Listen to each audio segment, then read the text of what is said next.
Hello, this is Pastor Patrick Hines, and I would like to press on in Nehemiah chapter 3. And here in Nehemiah chapter 3, you have kind of the organizational chapter, a lot of really interesting, beautiful names here. But once Nehemiah reveals his plans to the people and gives them a pep talk about what happened there in Persia before he got there and why they had a military escort and how King Artaxerxes just let them all go rebuild the wall and the city and to do everything that he felt called to do.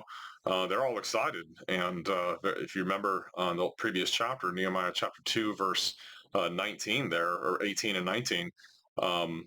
18 says, "Let us rise up and build," and they set their hands to this good work. And so they immediately, all the people that were there, are like, well, "Let's get to it. Let's do it. Since God's on our side, and we have all this material and all this stuff, let's get working." And of course, as soon as they start doing that, and as soon as someone's there to seek the well-being of the people of Israel, their enemies immediately go to work. Sanballat the Horonite, Tobiah the Ammonite official, Geshem the Arab, they laughed at them, despised them, and they said, "What is this thing they're doing? They're going to rebel against the king, yada yada."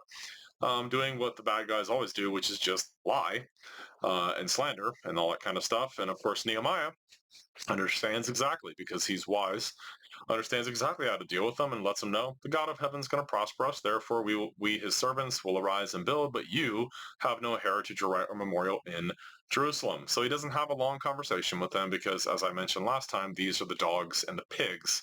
Matthew 7:6 says Jesus commands us not to give what is holy to dogs and not to cast our pearls before swine because they only want to hurt us. And there are times that you have to recognize that's what you're dealing with. So let's look at this chapter here. A lot of fascinating names here. I'm not going to have a whole lot of comment here because this is more so about the various people with their various technical forms of expertise, but this is part of God's word, so we're going to read through it. Verse 1, "Then Eliashib the high priest rose up with his brethren, the priests, and built the sheep gate. They consecrated it and hung its doors. They built as far as the Tower of the Hundred and consecrated it, then as far as the Tower of Hananel.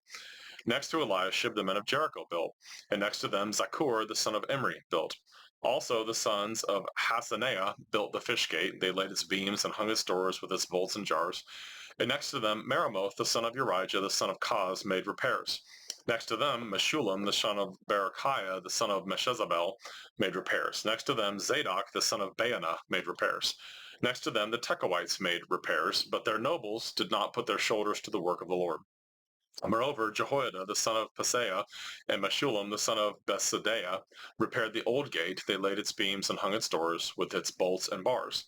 And next to them, Melatiah the Gibeonite, Jadon the Meronothite, the men of Gibeon and Mizpah, repaired the residence of the governor of the region beyond the river.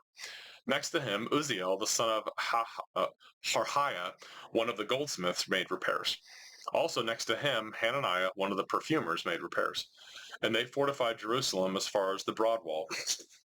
And next to them, Raphiah, the son of Hur, leader of half the district of Jerusalem, made repairs. Next to them, Jediah, the son of Haramath, made repairs in front of his house. And next to him, Hattush, the son of Hashabniah, made repairs. Malchijah, the son of Harim, and Hashub, the son of Pahath Moab, repaired another section, as well as the Tower of the Ovens. And next to him was Shallum, the son of Halahesh, leader of half the district of Jerusalem. He and his daughters made repairs. Hanan, the son of the inhabitants of Zanoah, repaired the valley gate. They built it, hung its doors with its bolts and bars, and repaired 1,000 cubits of the wall as far as the refuse gate.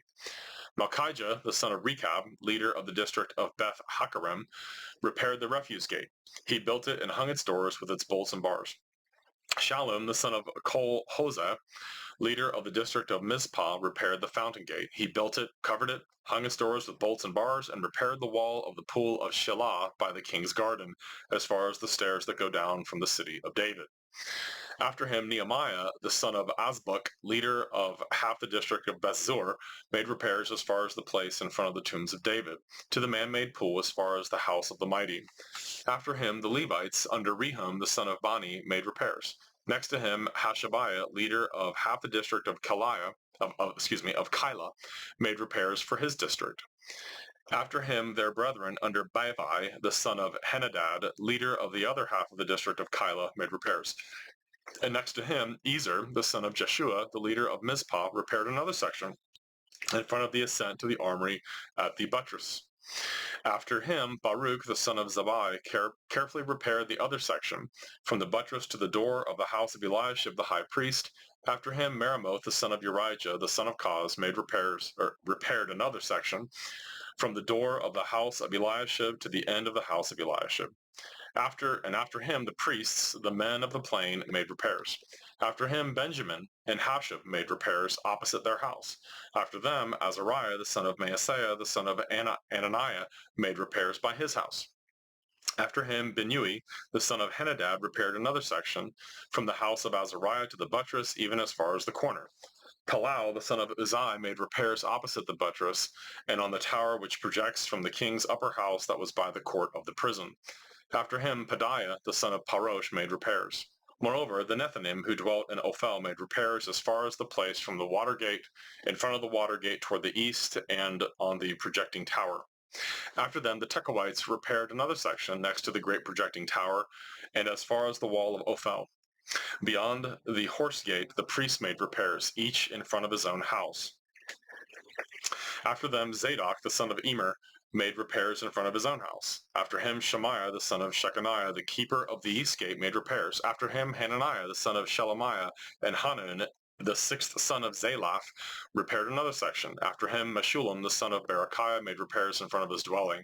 After him, Malchijah, one of the goldsmiths, made repairs as far as the house of the Nethinim and of the merchants in front of the Mifkad gate, and as far as the upper room at the corner. And between the upper room at the corner, as far as the sheep gate, the goldsmiths and the merchants made repairs. Okay, so because Nehemiah did not start wheeling and dealing and hanging out with and talking to and trying to understand where Sanballat and Tobiah and Geshem were coming from, to understand their spiritual journeys and things like that, they were able to start getting some serious work done. I mean, all these people, I mean, those are pretty hard names to pronounce. But they're all getting to work. And, it's odd to think all these people, were there with these abilities. They just needed a leader. They needed someone to kind of kick them in the pants and say, let's do this. Let's get to work. God will help us. God will bless us. Let's do this work. But I think the key, as I've said before, the key to Nehemiah's success here and being faithful to God and doing what God wanted him to do was his knowledge and his wisdom on how to deal with the bad guys. I've been listening to Daryl Hart do a lecture series on J. Gresham Machen. It is outstanding. It's a podcast. It's just a lecture series on the history of the Presbyterian controversy. And Machen is one of my heroes of the faith. He is absolutely incisive in his writing and just understood things so well. But something came forward in listening to this lecture series today as I was driving around today. I went up to Bristol to meet someone for coffee today. But driving back, I got to listen to a couple whole lectures. And he pointed out that between the time of the beginning of the controversy and Machen finally being basically found guilty on all the things they charged him with, which was a complete baloney, it took 16 years. 16 years he devoted to that controversy. Now, for my part, I wish Machen would have just left. And I again and again, I kept thinking as I was listening to it, why did he stay that long? I mean, you're fighting and fighting and fighting to do what? To stay in a denomination that was overrun at that point already completely overrun with liberals? I mean, Machen himself says that the problem was great companies of unconverted persons held teaching offices in the church. I'm like, why are you fighting to stay there? So eventually when Machen, after 16 years of combat, he founds the Orthodox Presbyterian Church, and the rest, as they say, is history. But I just think, I wish, part of me really wishes that Machen had just devoted himself to more writing, more preaching, discipling men, preparing guys for the ministry, rather than giving all those years and all that time and all that effort to guys that it was obvious. It was obvious when the controversy started. They didn't care about the truth. They never did. These were liberals. What is liberalism? Liberalism equals unbelief. Liberalism is unbelief. They didn't believe the Bible. One of the things that came out in listening to those lectures was the fact that there was a committee that came back talking about Presbyterian missions. We no longer believe that the purpose of missions is to rescue souls from hell and to redeem men from the curse of the law so that they don't go to hell. I'm like, that is unbelievable. They basically just said, we don't care about the Great Commission anymore. Because isn't that the whole point? Make disciples of the nations? It's not about alleviating poverty and dealing with the problems of this world. Certainly, we should, as citizens of this world, be engaged in that kind of activity and be concerned about things like that. But that's not primarily the work of the Christian ministry. But anyway, so all that time was devoted to liberals that could have been devoted to other things. But Nehemiah, to me, is just the ultimate object lesson in staying on task. Okay, so I doubt that many of my listeners have spent a whole lot of time in recent memory reading Nehemiah chapter 3. Okay, because it's about all this technical work and all this guy made repairs to this place and this guy to repair that. I mean, most of us can't even picture where they even are in the city of Jerusalem, if we can even think of a map of Jerusalem in our minds and hearts. In fact, the commentaries that I read on Nehemiah when I was preparing my sermons on it said that because the landscape in the city of Jerusalem is so different today, it's actually pretty hard to pin down exactly where they're making all these repairs. Now, when Nehemiah, when this was written, they all knew, anyone that would have read this at the time knew exactly what they were talking about. But today, I mean, we don't know. Where is Ophel? And where is the court of the prison? Where exactly is the east gate? I mean, do we know for sure? Well, we don't really need to know. I think that the main thing to gather from this is you have all this organization and all this work is being done. These guys are not messing around with their enemies. I love that at the end of chapter 2. That's the end of chapter 2 is the reason why they were able to get all this work done. And as you're going to see, as the opposition escalates, Nehemiah shows more and more and more just how wise he really is. He knows exactly how to handle this stuff. He knows exactly what to say and not to say, who to talk to and who not to talk to. And at one point, he almost does get tricked by someone claiming to be a priest who was really hired by his enemies to try to trip him.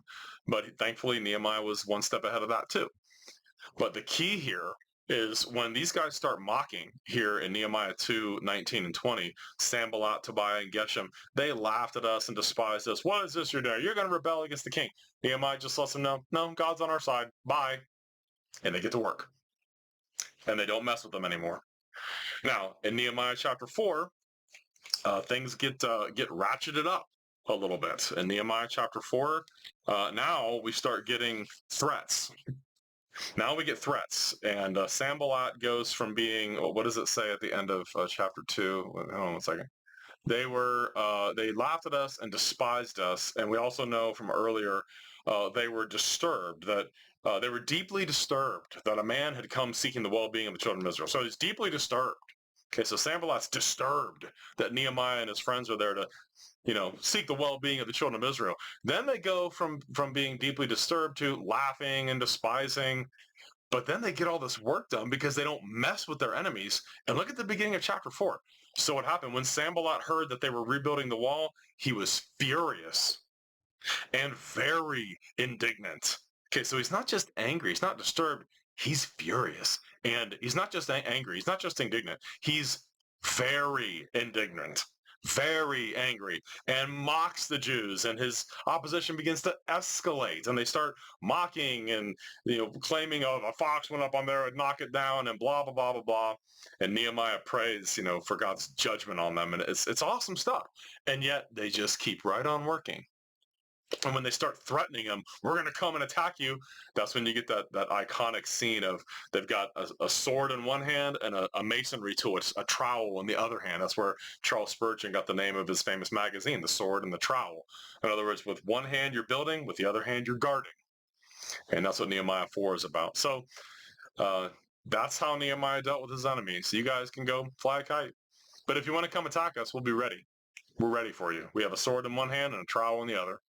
And that's the way you got to deal with the leftists and the people that would love more than anything for you to invest all your time talking to them and messing with them and responding to them rather than expositing scripture discipling people in your church and preparing guys for ministry. But I can tell you for my part, I'm not doing that. I'm not messing with liberals, and I'm not messing with progressivists that want to blather and talk about side B Christianity. It's not going to take up my time. I'm not doing that. I'm going to focus on the tasks at hand, because that's what one of my great fathers in the faith, Nehemiah, did. And he did it with great determination and great wisdom and great success. And that's why we're reading through this book, because there's much, much, much more wisdom here for us to gain from. So thank you all for watching or for listening.